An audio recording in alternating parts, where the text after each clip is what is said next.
Hi there, it's Mark Weiss. I read a story, an article, about a physician in Iowa who is finally surrendering his medical license after, I think it's 15 women filed malpractice cases against him, alleging negligence in connection with, I want to call them botched surgeries.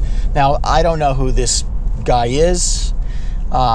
And I don't know anything about him or what he did or didn't do, but it is surprising that 15 women alleged incompetence over a period beginning in 2014, and now it's 2021.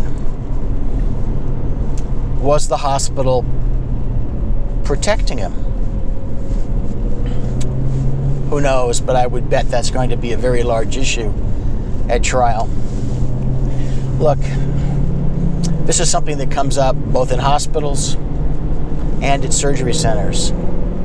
Dr. X is bringing lots of cases here. We better give old X a little bit of slack.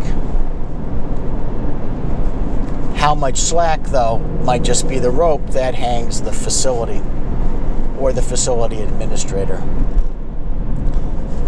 Everyone makes a mistake. Physicians hate to hear that. Patients hate to hear it. But true negligence does happen.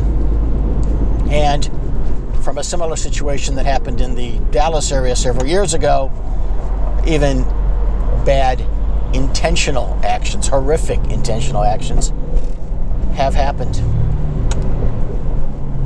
I'm not saying that your role is another set of cop eyes. But if you witness true negligence or something that appears to be negligence, it should be reported. And if there's any doubt that someone's following up, it pays to check it out. If not, it leads to horrible consequences potentially for others, other patients, as well as potentially for the facility itself. If you're an investor in it, it might no longer exist.